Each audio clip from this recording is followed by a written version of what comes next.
Lause Indra, sayang nggak sama anak-anak sekolah minggu? Sayang dong Lause. Lause Cindra juga sayang pada anak-anak. Nah, Lause Indra juga sayang sama Lause Cindra. Lause ya juga sayang sama Lause Indra. Nah, Sama, karena kita sama-sama pelayanan dalam Tuhan, Lause. betul. Kira-kira kenapa Lause kita harus mengasihi? Kita harus mengasihi sesama karena Tuhan lebih dulu mengasihi kita. Itu perintah Tuhan. Gitu, Lause. Lause, Betul. ini mengingatkan saya dengan sebuah lagu, Ku Kasihi Kau Dengan Kasih Tuhan.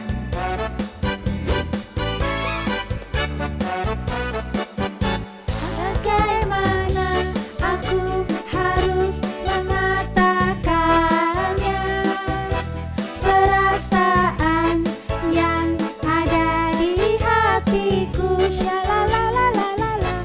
Oh Tuhanku, tolong aku menyatakannya. Ku kasihi Kau dengan kasih Tuhan. Ku kasihi Kau dengan kasih Tuhan. Ku kasihi Kau dengan kasih Tuhan. Kulihat di wajah-Mu kemuliaan Raja. Ku kasihi Kau dengan kasih Tuhan. Ku kasihi Kau. Ku kasihi Kau dengan kasih Tuhan. Ku kasihi Kau dengan kasih Tuhan. Kulihat di wajah-Mu kemuliaan Raja. Ku kasihi Kau dengan kasih Tuhan. Ya, kita mengasihi teman-teman kita karena Tuhan sudah mengasihi kita. Nah, anak-anak, saatnya kita mau menyiapkan hati kita untuk mendengarkan firman Tuhan. Kita membuka hati kita membuka telinga kita mendengarkan firman Tuhan. Sebelumnya, Lause Indra juga mau ajak anak-anak untuk menyanyikan pujian Yesus sayang padaku.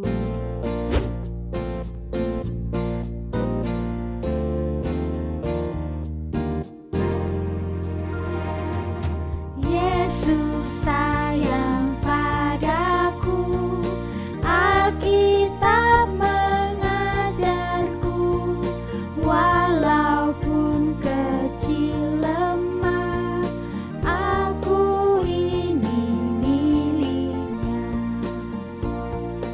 Yesus Tuhanku, sayang padaku. Itu firman-Nya di dalam Alkitab. Yesus sayang padaku. Yesus sayang padaku, Alkitab mengajarku, walau ku kecil lemah, aku ini miliknya. Yesus Tuhanku, sayang padaku. Itu firman-Nya di dalam Alkitab.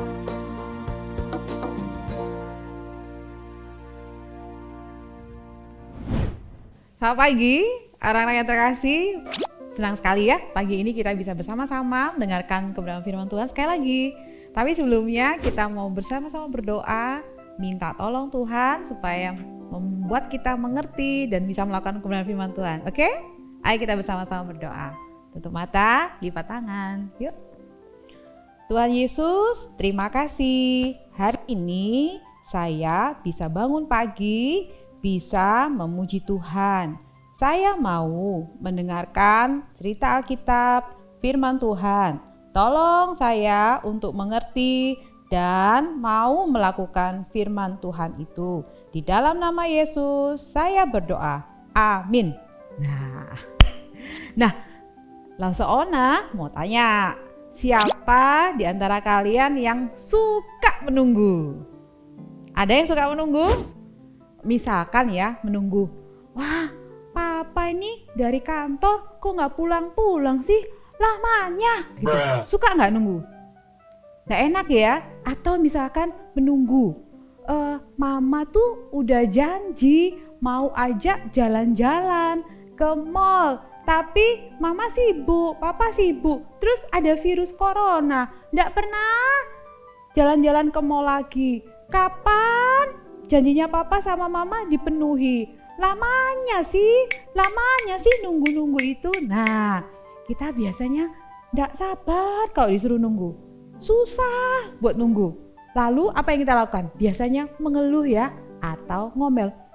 Cik lama sih. Aduh, papa ini, mama ini sudah janji nggak terus-terusan nggak pernah dipenuhi. Aduh, susahnya gitu ya.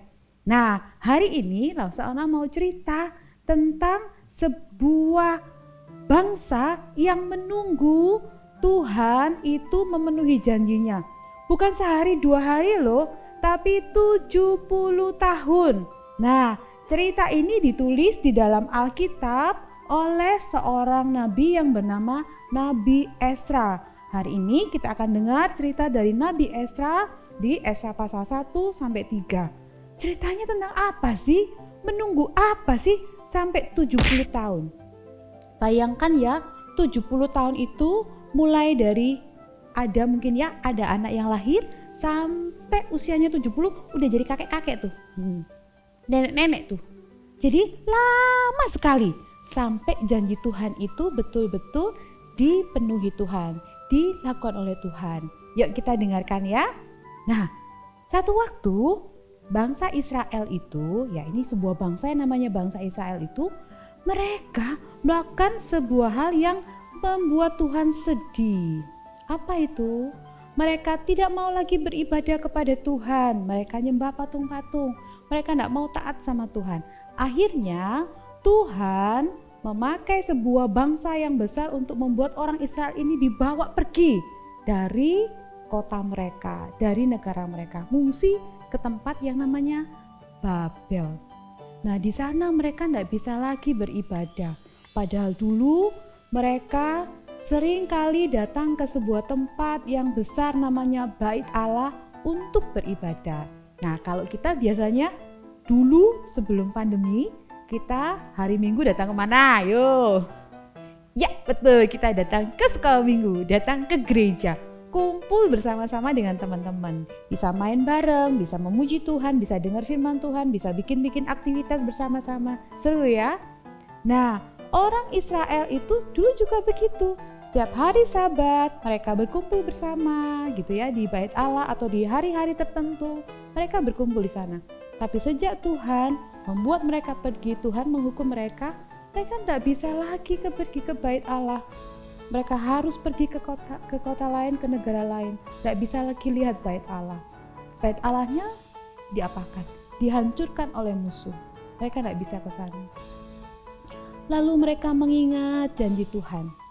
Di dalam kitab Tawarik dikatakan bahwa Tuhan itu baik, Tuhan itu setia, Tuhan pasti akan membawa kita kembali.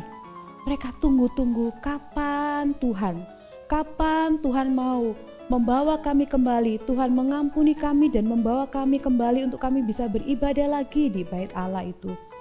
Setahun ditunggu, 2 tahun ditunggu, 3 tahun ditunggu. Lalu berapa tahun? 4 tahun. Nggak bisa. Berapa tahun lagi? 5 tahun. Nggak bisa lagi. 7 tahun. Nggak bisa lagi. Sampai mereka merasa Tuhan kapan ya? Tuhan kapan ya kita bisa pergi ke Bait Allah, pulang ke kota kita, mau nyanyi sama-sama, mau memuji Tuhan sama-sama seperti dulu lagi. Sampai akhirnya mereka belajar untuk bersabar. Tuhan pasti baik, Tuhan pasti setia. Akan ada waktunya kita kumpul kembali di tempat yang bernama Yerusalem, kota kita, dan kita akan beribadah di Bait Allah. Dan mereka harus menunggu berapa lama? 70 tahun. Wah, lama sekali. Tapi kita melihat bahwa ternyata Tuhan tidak lupa loh sama umatnya. Tuhan baik loh sama umatnya. Tuhan setia. Mungkin saat itu memang umat Israel melanggar Tuhan, melanggar perintah Tuhan, nakal gitu ya. Tuhan menghukum mereka, tapi Tuhan tidak lupa mereka. Tuhan mau bawa mereka kembali. Dengan cara apa? Cara yang hebat sekali. Jadi Nabi Ezra menuliskan bahwa pada saat itu ada seorang raja yang bernama Raja Kores.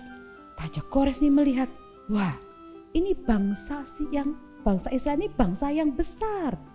Mereka ada di sini dan mereka ingin kembali ke Yerusalem untuk beribadah di bait Allah, tapi bait Allahnya sudah rusak. Maka Raja Kores itu dengan pertolongan Tuhan taruh di hati Raja Kores, suruh orang Israel pulang.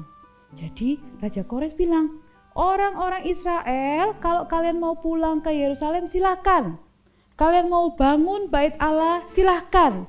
Kalian mau beribadah di sana silahkan gitu ya. Nah, lalu Raja Kores bilang, jadi kalian kalau mau pulang ke Yerusalem harus beribadah di bait Allah. Kalian harus mendirikan bait Allah, kalian beribadah di sana. Akhirnya betul. Umat Israel dipimpin oleh seorang yang bernama Zerubabel, mereka akhirnya berangkat pulang ke Yerusalem. Lalu mereka memikirkan apa ya? Kalau kita mau beribadah di bait Allah, bagaimana kondisi bait Allah? Lalu mereka dengar bahwa bait Allah sudah hancur. Aduh, bagaimana ini? Kalau gitu kita harus mengumpulkan sesuatu untuk membangun bait Allah. Akhirnya mereka mengumpulkan apa saja. Mereka ada yang membawa perhiasan, mereka ada yang membawa bahan-bahan bangunan begitu ya. Mereka mendapatkan sumbangan dari banyak orang di Babel itu. Mereka bawa pulang ke Yerusalem lalu mereka bersama-sama membangun. Apa yang mereka lakukan? Pertama mereka pulang. Tapi mereka pulang itu bukan untuk main-main, bukan. Mereka pulang mau membangun bait Allah. Dan betul mereka membangun bersama-sama. Ketika bait Allah itu sudah jadi, mereka beribadah. Mereka memuji Tuhan dengan sungguh-sungguh dan senang sekali kumpul dengan banyak orang memuji Tuhan. Waktu yang sungguh-sungguh mereka tunggu itu ternyata datang juga. Nah, bagaimana dengan kita hari ini? Kita nggak bisa pergi ke gereja ya. Kita juga nggak bisa pergi ke sekolah nih. Kita cuma bisa di rumah. Lalu kita mulai mikir, Tuhan sampai kapan? Tidak bisa ketemu sama teman-teman Tuhan, tidak bisa ketemu sama lause, tidak bisa ketemu sama guru-guru. Tuhan sampai kapan? Kenapa sih corona ini lama Tuhan? Kenapa sih kami harus ada di sini di rumah terus Tuhan? Bosen gitu ya. Nah ingat ya, bangsa Israel itu menunggu waktu Tuhan itu menjawab doa mereka 70 tahun. Mungkin untuk kita tidak sampai 70 tahun, tapi apa yang kita mau belajar? Sabar. Belajar sabar, percaya Tuhan itu setia. Jadi selama sabar ini apakah kita tidur-tiduran aja? Apa kita mengeluh aja? Apa kita mau bertengkar sama papa, sama mama, sama adik kalau di rumah? Bukan. Apa yang kita lakukan? Kita bisa belajar untuk tetap walau di rumah jangan lupa beribadah, memuji Tuhan. Sekalipun ada di rumah, jangan lupa untuk belajar dengan rajin. Sekalipun ada di rumah, jangan lupa taat orang tua. Sekalipun ada di rumah, ini waktu yang bagus untuk kita saling menolong. Sama Mimi, sama Titi, sama Koko, sama Cece, Papa, Mama, kita bisa menolong mereka. Ya. Lalu apalagi nih yang kita bisa lakukan? Jangan putus harapan. Akan ada waktunya kita berkumpul bersama di rumah Tuhan untuk kita memuji Tuhan, bertemu lagi, kita bisa berdoa bersama, mendengarkan firman Tuhan bersama-sama di dalam gereja Tuhan. Akan ada waktunya dan Tuhan tidak pernah lupa, Tuhan setia. Kalau kita harus menunggu lama, itu artinya Tuhan menunggu waktu yang tepat. Itu artinya Tuhan sudah sedang mengajar kita untuk SABAR. Apa artinya? Sabar. Nah ya betul ya. Jadi apa yang kita pelajari hari ini? Yang pertama, kita belajar Tuhan setia. Walaupun kadang kita menunggu lama, itu bukan berarti Tuhan lupa. Tuhan menunggu waktu yang tepat untuk mengajar kita sesuatu yang lebih baik. Dua, kita sendiri belajar sabar. Jangan kepingin cepet-cepet, semua cepet-cepet. Belajar sabar. Tuhan tahu yang terbaik kok ya. selama menunggu itu lakukan sesuatu sesuai dengan kehendak Tuhan. Ya, oke. Nah, hari ini kita mau belajar kebenaran firman Tuhan. Kita baca dari kitab Tawarik ya. 1 Tawarik pasal 16 ayat 34. Lalu saudara baca ya, nanti kita akan bersama-sama membaca dengan bersuara. Lalu saudara dulu yang baca. 1 Tawarik 16 ayat 34. Bersyukurlah kepada Tuhan sebab Ia baik, bahwasanya untuk selama-lamanya kasih setianya. Bersama-sama ya. Yuk bersama-sama. Bersyukurlah kepada Tuhan sebab Ia baik, bahwasanya untuk selama-lamanya kasih setia. Satu kali lagi. 1 Tawarik 16 ayat 34. Bersyukurlah kepada Tuhan sebab Ia baik, bahwasanya untuk selama-lamanya kasih setianya.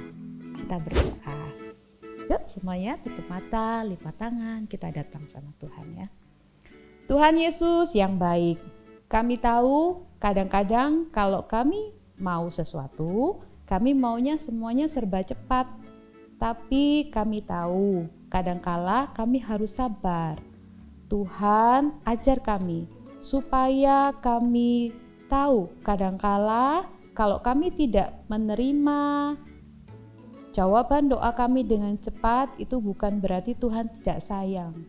Tuhan sangat sayang, Tuhan setia, tapi Tuhan sedang menunggu waktu yang tepat.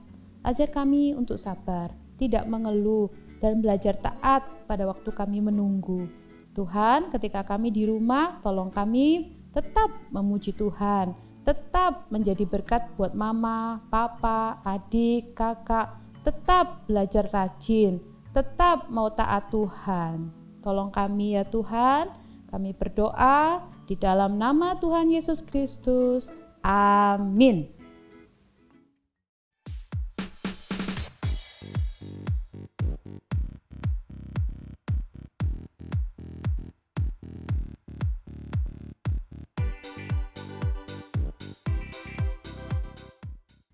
Anak-anak, sekarang saatnya kita akan memberikan persembahan. Mari kita memberikan yang terbaik buat Tuhan. Loh. Kok Lause persembahannya pakai kantong persembahan? Ya, biasanya kita mempersembahkan dengan kantong persembahan Lause setiap hari Minggu. Kan sekarang kita sudah nggak pakai kantong Oh, persembahan. Bagaimana caranya Lause? Beritahu anak-anak ya. Nah, caranya begini Lause. Jadi kalau kita memberikan persembahan, kita transfer ke rekening GKA Gloria Pacar atau dengan scan QRIS berikut ini.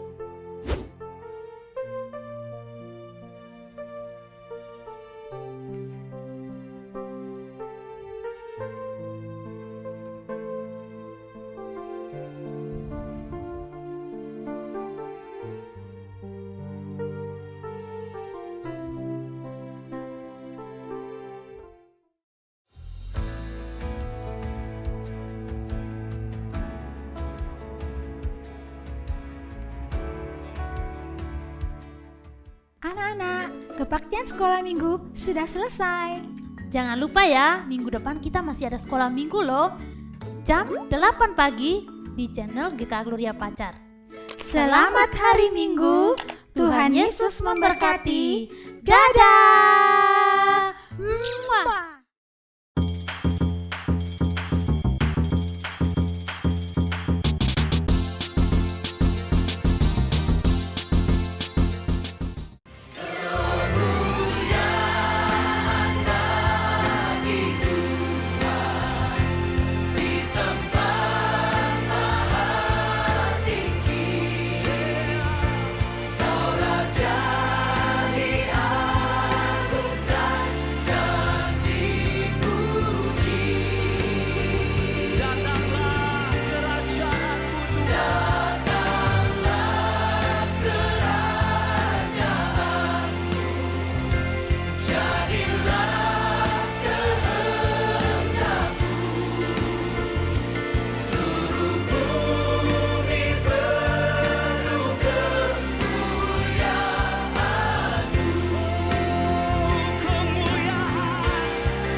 ya.